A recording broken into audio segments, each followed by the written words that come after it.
Bahasan kajian kitab Al-Aqidah As-Safariniyah karya Al-Imam As-Safarini rahimahullah. Pada pertemuan pekan yang lalu Bapak Ibu kita kalau tidak keliru ya sudah membahas sampai bait yang ke-117 ya. Betul ya Mas Fajar ya? Ya, sekarang kita akan membahas bait yang ke-118. Bagi Bapak Ibu Oh, 111 belum selesai ya. Ya.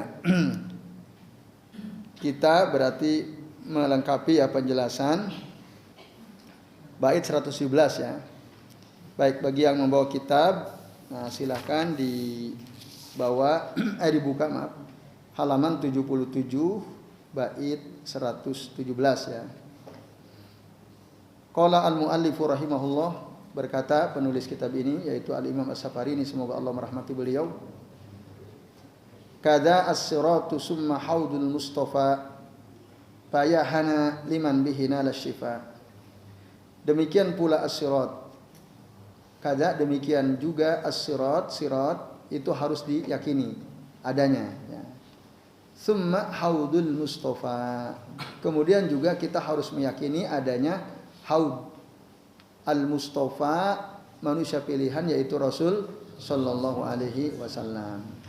Nah, kemarin kita sudah sampai sini kayaknya ya.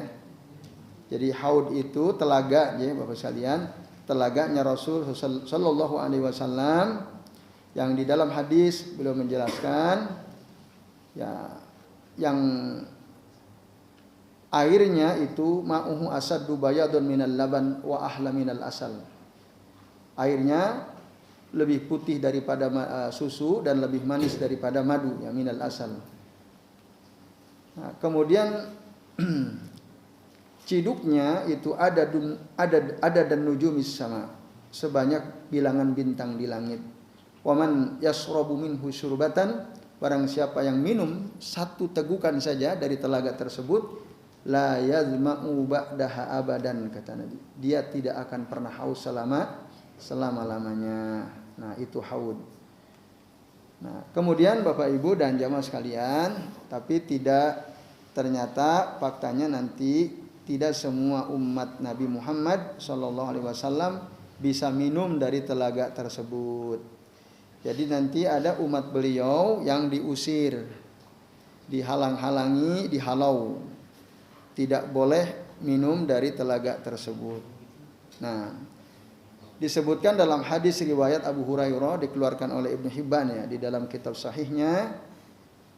Jadi kata Nabi sallallahu alaihi wasallam ya, fa innahum ya'tuna yaumal qiyamati ghurran muhajjalina min asaril wudu. Sesungguhnya mereka nanti umatku ini ya, akan datang pada hari kiamat dalam keadaan wajahnya, kedua tangan kakinya bercahaya, min asaril wudu, karena bekas air wudu. Wa ana faratuhum alal haud. Nah, jadi aku mendahului mereka ada di haud. Tapi fal yuzadanna rijalun min haudi. Tapi ada orang-orang yang diusir, dijauhkan dari telagaku, kata Nabi SAW. Kama yujadul ba'iru ad-dalu. Ya, sebagaimana seekor unta yang hilang, yang tersesat ya, diusir dari tempat minum ya, unta milik seseorang. Unadihim, aku panggil mereka. Ketika diusir itu aku panggil mereka. Halumma ala halumma. Kemari kata Nabi. Kemari. Di dalam riwayat yang lain Rasul mengatakan ummati, itu umatku. Nah, lalu fayuqalulah, dikatakan kepada Nabi SAW ketika beliau memanggil halumma ya halumma, ummati, kesini umatku kesini, kata Nabi. Rasul memanggil karena Rasul paham, Rasul kenal itu umatnya, tapi diusir, tidak boleh minum dari telaganya. Nah, kemudian dikatakan kepada Nabi SAW, innahum baddalu ba'dak. Dalam riwayat yang lain, innaka la tadri madza ahdasu ba'daka. Sesungguhnya engkau Muhammad tidak tahu apa ya perkara baru dalam agama yang mereka buat setelah engkau wafat. Setelah kematianmu, jadi mereka membuat hal-hal baru dalam agama. Nah, kemudian innahum mazalu murtadina ala adbarihim. Sesungguhnya ada di antara mereka juga yang murtad, kembali ke belakang. Setelah Rasul mendengar keterangan itu, wa yaqulu sallallahu alaihi wasallam suhqa liman ghayyara wa baddala. Menjauhlah bagi orang yang merubah-rubah, mengganti ajaran Nabi SAW. Nah, itu disebutkan di dalam hadis rawahu Al-Bukhari wa Muslim dari Abu Sa'id Al-Khudri. Nah, sementara tadi dari Abu Hurairah dikeluarkan oleh Ibnu Hibban dalam kitab sahihnya. Nah, ini Bapak Ibu, keterangan dari Nabi bahwa ada nanti umat beliau yang ternyata diusir. Bahkan Rasul pun mengusir akhirnya. Siapakah mereka? Orang yang para pelaku bid'ah, minal mubtadi'in, orang-orang yang suka melakukan amalan-amalan bid'ah, merubah-rubah, menambah-nambahi yang tidak diajarkan oleh Nabi SAW.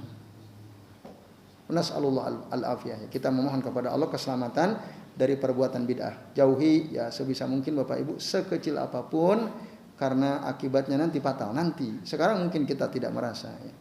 Yaitu. Maka payahana liman bihi naras syifa. Nah, payahana itu artinya Bapak Ibu dan Saudara sekalian.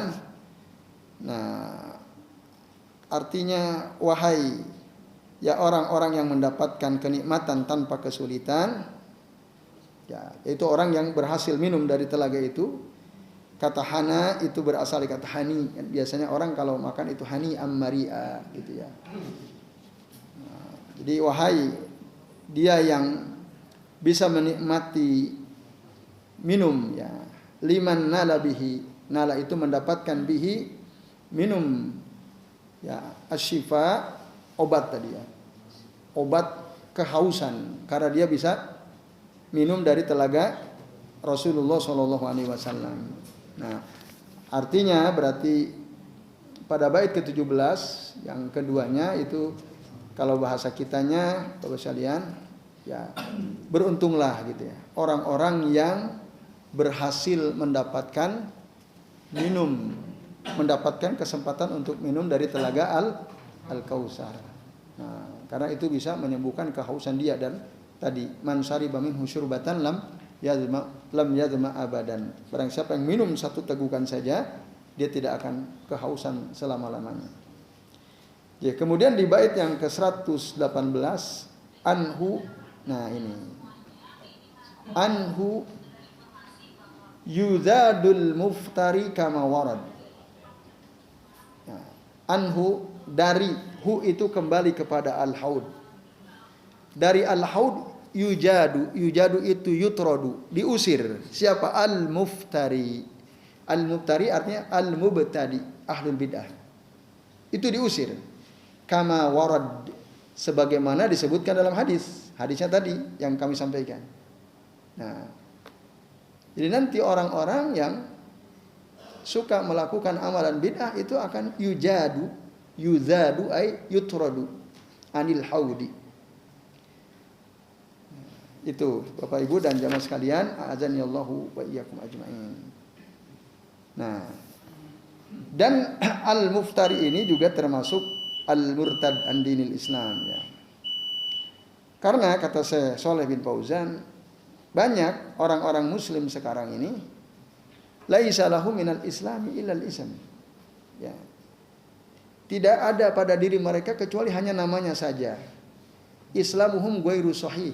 Keislaman mereka enggak benar. Kenapa? Li'anna indahum nawaqidul Islam. Karena mereka itu melakukan perkara-perkara yang bisa membatalkan keislaman mereka. Wa indahum bid'un wa muhdatsat. Mereka itu banyak berbuat bid'ah, perkara-perkara baru dalam agama. Fa islamuhum laisa sahihan wa laisa mustaqiman. Keislaman mereka enggak benar, enggak lurus katanya. Maka haula'i yumna'un minas surbi min haudin nabiyyi sallallahu alaihi wasallam. Mereka itu dilarang dari minum di telaganya Rasul SAW yaumal qiyamah, kelak nanti pada hari kiamat. Maka kata saya Shalih Al-Fauzan, la yasrabu minhu illal mustaqim ala taatillahi azza wajalla. Tidak bisa minum dari telaga Al-Kautsar, telaganya Nabi itu, kecuali orang-orang yang lurus, berada di atas ketaatan kepada Allah Azza wa Jalla, wal multazimu bisunnati Rasulillah sallallahu alaihi wasallam alladzi lam yubaddil wa lam yughayyir. Dan orang yang senantiasa berpegang teguh dengan sunnah Rasul sallallahu alaihi wasallam yang mereka tidak rubah-rubah, mereka tidak ganti-ganti. Itulah orang-orang yang hanya bisa orang-orang yang bisa minum dari telaganya Rasul. Lurus di atas taat kepada Allah, senantiasa berpegang teguh kepada sunnah. Ya baik Bapak Ibu, kita rehat dulu. Udah waktunya azan isya ini ya. Ya, monggo yang bertugas muadzin silakan. Nanti kita insya Allah lanjut lagi. Ya, alhamdulillah Bapak Ibu dan jamaah sekalian, ya kita sudah memasuki waktu isya. Baik, kami lanjutkan ya pembahasan bait yang ke-118 ya. Jadi anhu yujadul mubtari kama warad wa man naha subulas salamati lam yurad. Nah, jadi dari telaga Rasul akan diusir ya, orang-orang yang termasuk golongan al-mubtari atau al-mubtadi atau al-murtad itu ya. Kama warad, sebagaimana tadi disebutkan hadisnya. Ya, Bapak Ibu dan jemaah sekalian rahimani wa rahimakumullah. Dalam hadis riwayat Imam Bukhari, Imam Muslim dari Abu Sa'id Al-Khudri radhiyallahu anhu. Wa man naha subulas salamati lam yurad. Barang siapa yang naha itu artinya kosoda atau lazima atau saro ya. Barang siapa yang menuju senantiasa berjalan alas subulas salamah, di atas jalan keselamatan, lam yurad, maka dia tidak akan diusir minal haud lisurbi ya, yaumal qiyamah. Dia tidak akan diusir untuk minum dari telaga tersebut kelak nanti pada hari kiamat. Nah, ini Bapak Ibu dan hadirin sekalian rahimani wa rahimakumullah. Itu. Jadi orang yang lurus, senantiasa berada di atas ketaatan kepada Allah, senantiasa multazimnya, berpegang teguh kepada sunnah Rasulullah, nah, sallallahu alaihi wasallam, tidak menambah-nambahi, tidak merubah-rubah ya, tuntunan Nabi, sunnah Nabi, maka itulah mereka yang tidak akan diusir dari telaga tersebut. Tapi memang Bapak Ibu dan jamaah sekalian, ini bukan hal yang ringan, berat ya. Berat. Karena bisa jadi Bapak Ibu di zaman sekarang orang yang berpegang teguh kepada sunnah itu ya akan dicela gitu ya. Bahkan dibilang aneh, bahkan dibilang ekstrim gitu ya. Radikal ya. Gitu. Bahkan mungkin bisa jadi bukan hanya dengan omongan dicelaknya, bisa jadi mungkin dipukul, difitnah dan seterusnya. Tapi bersabarlah, ya. Bersabarlah, tetap di atas sunnah. Idza kunta turidun najat wa antasroba min hadzal haud. Jika engkau ingin selamat dan ingin bisa minum dari telaga Rasul kelak, sabar, ya. Isbir alat tamassuki bisunnati Rasulillahi sallallahu ila antalqahu alal haud. Bersabarlah, berpegang teguh dengan sunnah Rasul sallallahu sampai engkau nanti kelak ketemu dengan Rasul di telaganya beliau. Nah, maka Rasul pun pernah mengingatkan ya dalam suatu hadis dari Abdullah bin Mas'ud radhiyallahu anhu. Hadis ini dikeluarkan oleh Al-Imam At-Tirmidzi ya. Di sana disebutkan satu hadis. Kata Nabi SAW, al-mutamassiku bisunnati, orang yang berpegang teguh dengan sunnahku, inda ikhtilafi ummati, ketika umatku berselisih. Nah, ada orang yang senantiasa berpegang teguh dengan sunnahku, kata Nabi, inda ikhtilafi ummati, ketika terjadi perselisihan di antara umatku, kal qabidi ala jamri, ibarat orang menggenggam bara api. Itu Bapak Ibu. Jadi memang berat sekali nanti ya. Umat Nabi sendiri berselisih, tapi sebenarnya rumusnya clear, jelas, wadihun bayinun ya. Udah berpegang teguh aja kepada sunnah. Jangan tergoda untuk melakukan ini dan itu yang tidak diajarkan oleh Rasul dalam hal agama ya, ini dalam masalah ibadah. Nah, ini. Tapi memang tadi berat karena Nabi mengibaratkan orang yang berpegang teguh kepada sunnah itu kal qabidi alal jamri ya. Ibarat orang yang memegang bara api. Nah, dalam riwayat yang lain disebutkan ya'ti 'alan nasi zamanun kata Nabi, akan datang kepada manusia satu zaman ya, as-sabiru fihim ala dinihi, orang yang bersabar di antara mereka berpegang teguh terhadap agamanya kal qabidi alal jamri. Ya, bagaikan orang yang memegang bara api. Jadi sabar, dihina, dicela, dicaci maki, dia tetap sabar. Teguh di atas sunnah.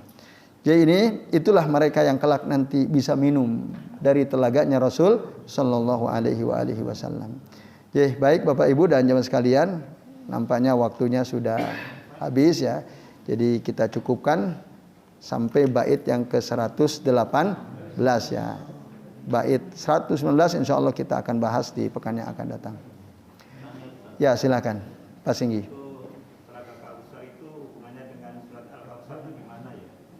Nah, ada enggak hubungannya? Karena ada kata yang sama ya. Inna a'tayna kal kautsar. Nah, Bapak Ibu dan jemaah sekalian, ada hubungannya. Nah, kata al-kautsar itu sendiri itu berasal ya dari kasuro ya, kasir. Banyak ya. Nah, ada beberapa tafsir ya tentang makna Al-Kautsar dalam surah Al-Kautsar itu ya.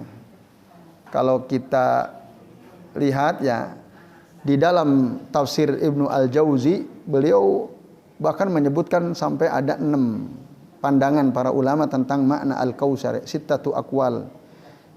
Yang pertama, annahu nahrun fil jannah. Jadi Kautsar itu adalah sungai di surga.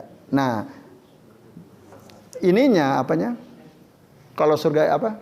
Sungai itu ada pangkal, ada ujungnya ya. Apa tuh pangkalnya itu? Mata airnya itu min jannatil firdausil a'la, dari surga Firdaus yang paling tinggi. Lalu mengalir. Nah, maka telaga Rasul itu airnya dari sungai Al-Kautsar itu. Dari sungai Al-Kautsar airnya. Nah, maka ada sebagian ulama juga menyebut itu telaga Al-Kautsar karena airnya berasal dari sungai Al-Kautsar. Nah, itu jadi makna inna a'tainakal kautsar itu sesungguhnya kami telah memberikan kepada engkau Muhammad sungai di surga. Nah, itu kaitannya apa Singgi? Nah, didukung dengan beberapa hadis ya dari Imam Bukhari, dari Imam Muslim di antaranya. Kemudian ada juga yang mengartikan, nah ini yang barangkali di Quran terjemah ya, dipilih mana yang kedua. Anna al-kautsar itu ada al-khairul katsirul ladzi utiya nabiyuna Muhammadin sallallahu alaihi wasallam. Yaitu kebaikan yang banyak yang diberikan oleh Allah kepada Nabi kita Muhammad sallallahu alaihi wasallam. Sebagaimana dijelaskan oleh Abdullah bin Abbas radhiyallahu anhuma. Ini tafsirnya Abdullah bin Abbas. Inna a'tainakal kautsar, berarti sesungguhnya kami telah memberikan kepada engkau kebaikan yang banyak. Banyak sekali kebaikan yang Allah berikan kepada Rasul. Nah, ada yang mengatakan Al-Kautsar itu al-ilmu wal-Quran. Itu kata Hasan Al-Basri, ulama dari generasi tabi'in. Ada yang mengatakan Ar-Rabi an-Nubuwah, Al-Kautsar itu kenabian, seperti yang dijelaskan oleh Ikrimah rahimahullah. Yang keenam ada yang mengatakan Al-Kautsar itu haudu Rasulillah sallallahu alaihi wasallam alladzi yaksuru nasu alaihi, yaitu telaga Rasul tadi, Al-Kautsar itu. Dan yang terakhir, yang keenam, ini dalam tafsir Ibnu Al-Jauzi ya, bisa dibuka di sana. Beliau mengatakan annahu Al-Kautsar maknahu kasratu atba'ihi wa ummatihi. Ya, mana Al-Kautsar adalah Kautsar tadi dari huruf kaf sa ra, artinya banyak. Jadi Kautsar itu artinya banyak, Rasul itu banyak pengikutnya, banyak umatnya. Nah, ini berdasarkan tafsir dari Abu Bakar bin Ayyash rahimahullah. Yaitu kaitannya. Jelas ya? Ada kaitannya. Yaitu wallahu a'lam bishawab.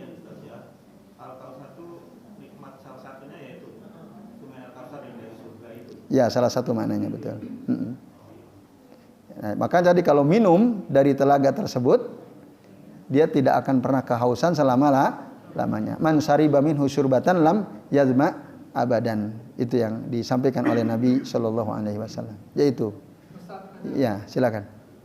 Saya merasakan ibadah sholat itu peraturannya banyak. Seperti sujud, harus sujud tulang harus menyentuh. Bagaimana kalau orang tidak ngaji sehingga sujudnya sakjane dhewe? Apakah itu termasuk melakukan kebid'atan? Iya, sageleme dewe ya. Orang sujud saenake dewe gitu ya. Semaunya dia, seenaknya dia. Nah, ahli ibadah tanpa ilmu ya. Orang berilmu itu lebih ditakuti oleh syaitan daripada ahli ibadah tanpa ilmu. Nah, itu. Ada banyak orang dia ibadahnya rajin tapi enggak tahu ilmunya. Nah, kalau ada orang beribadah tidak sesuai sunnah, apakah itu bid'ah? Enggak, itu berarti dia beribadah dengan kejahilannya, dengan tanpa ilmu. Nah, kalau bid'ah itu ada dua ya, ada pembuat bid'ah, ada pengikut ahlul bid'ah. Nah, itu ya. Yang paling parah sih yang buat-buatnya ya. Para pelopornya. Nah, pengikutnya biasanya orang-orang jahil biasanya. Orang-orang yang tak berilmu ya. Taklid biasanya ikut-ikutan. Yaitu Pak Budi. Nah, lalu kalau tidak tahu apakah dimaafkan? Kejahilan itu tidak mutlak dimaafkan, ketidaktahuan. Ada memang orang tidak tahu dimaafkan, tidak tahu. Tapi tidak semua orang tidak tahu dimaafkan. Karena ilmu itu luas kan? Saking luasnya ilmu, banyak hal yang kita belum tahu. Betul atau tidak? Bahkan mungkin daripada yang kita tahu masih lebih banyak yang kita tidak tahu. Nah, selama kita berusaha mencari ilmu, tolabul ilmi, dalam proses kita tolabul ilmi banyak hal yang belum sampai ke kita kan? Nah, lalu kita masih salah-salah. Itu ma'fu anhu, dimaafkan. Tapi kalau ada orang nggak tahu, dia nggak mau tahu. Nah, udah nggak tahu nggak mau ngaji, udah nggak tahu nggak pernah mau hadir ke majelis ilmu. Yang kayak begini ini tidak dimaafkan. Ghairu ma'fuwin anhu. Orang seperti itu dimaafkan. Salah ya nanti akan dimintai pertanggungjawaban. Kenapa kamu ibadahmu kok salah-salah? Nah, kalau dia bilang, ya Rob, saya kan nggak tahu dulu saya kalau sujud yang benar bagaimana. Lo ente ngaji enggak? Kira-kira gitulah bahasa kitanya ya. Kan jelas kata Nabi, tolabul ilmi fardhatun ala kulli muslim. Menuntut ilmu itu fardu bagi setiap muslim. Loh kok kamu nggak mau ngaji? Jelas di masjid dekat rumahmu itu ada pengajian rutin, kamu nggak pernah mau datang. Kitab yang dibahas jelas, kamu nggak pernah mau datang. Kenapa coba? Nah, lo kok kamu nggak tahu, sekarang baru ngerasa nggak tahu ya, itu salahnya kamu sendiri kan itu. Ya itu Pak Budi. Tapi kalau kita ini insya Allah termasuk orang-orang yang berusaha ya, belajar terus, tolib gitu. Kita belum tahu. Nah, kalau kita nanti tahu, maka kesalahan kita harus kita rubah. Ikuti ilmu, yaitu harusnya seperti itu. Nah, gimana Pak Bambang? Terakhir. Ini kan orang nggak tahu. Kemarin kan di sebelah rumah ada meninggal. Terus kita tanya, kamu nanti mau ikut jalan nggak? Aku enak ya kalau nggak ikut, tapi aku nanti mau datang tapi nggak baca. Ikut apa? Itu dia tahu, tapi dia tetap nggak enak kalau nggak datang. Dia datang tapi aku nggak mau ikut baca. Tapi mesti kalau dengar kan mesti masuk ke ini juga. Itu gimana tak? Apa nanti boleh minum di tenaganya Rasul? Ya, saya kira tadi sudah clear ya, sudah jelas. Jadi orang-orang yang tidak bisa minum diusir dari telaga Rasul tadi kan. Innaka la tadri ma ahdatsu ba'daka. Sesungguhnya engkau tidak tahu apa perkara baru yang mereka lakukan setelah engkau. Ya, tinggal yang Pak Bambang ceritakan itu masuk nggak kategori yang disebutkan dalam hadis? Nah, kalau masuk berarti ya nanti akan terhalang minum dari telaganya Rasul Sallallahu Alaihi Wasallam. Jadi itu. Tapi tiap sholat itu membaca Al-Kausar. Itu membaca apa, Pak? Ah? Oh, Al-Kautsar. Itu kan suatu doa apa Pak? Ustaz, itu nanti bisa diterima enggak itu doa itu? Bacaan. Ya. Mohon bisa minum Al-Kautsar. Surah Al-Kautsar itu isinya bukan doa ya. Kan inna a'tainakal kautsar. Sesungguhnya kami telah memberikan kepada engkau Al-Kautsar. Tadi ada 6 makna ya. Ada 6 makna. Bisa sungai di sorga, bisa kebaikan yang banyak, kenabian khususnya. Inna a'tainakal kautsar. Fasholli li rabbika wanhar. Salatlah kamu ya untuk Tuhanmu dan sembelihlah, berkurbanlah. Inna syani'aka huwal abtar. Sesungguhnya orang yang membenci kepadamu itulah mereka yang terputus kebaikannya. Nah, ini bukan doa. Jadi surah Al-Kautsar itu isinya bukan doa apa. Jadi kalau kita saya kan sudah berdoa, apa buktinya? Wong saya kalau sholat baca inna a'tainakal kautsar. Nah, itu bukan doa. Tadi maknanya. Jadi kalau kita rajin baca surah Al-Kautsar waktu sholat, nanti saya pasti dapat minum dari telaga Al-Kautsar. Nah, ini keyakinan yang perlu diluruskan ya. Tidak demikian, Pak. Nah, maka tadi gampang sih sebenarnya kalau ingin bisa minum apa tadi? Istiqomah di atas ketaatan kepada Allah dan berusahalah untuk senantiasa berpegang teguh kepada sunnah Rasul SAW. Jadi itu, Pak. Tidak merubah-rubah, tidak nambah-nambahi, meninggalkan seluruh perkara yang baru dalam ibadah dalam agama. Jadi itu, wallahu a'lam bishawab.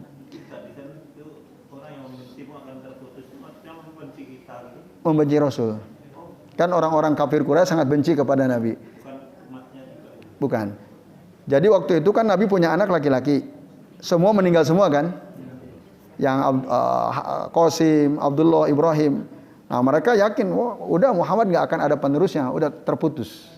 Nah, lalu ya turunlah surah Al-Kautsar ini. Itu maksudnya Pak Singgi. Nah. Baik Bapak Ibu, karena waktunya terbatas kita cukupkan, mari kita tutup dengan doa kafaratul majlis. Subhanakallahumma wa bihamdika asyhadu an la ilaha illa anta astaghfiruka wa atubu ilaik. Wa sallallahu ala Muhammadin wa ala alihi wa sahbihi wa baraka wa sallama alaihim ajmain. Billahi taufiq wal hidayah. Wassalamualaikum warahmatullahi wabarakatuh.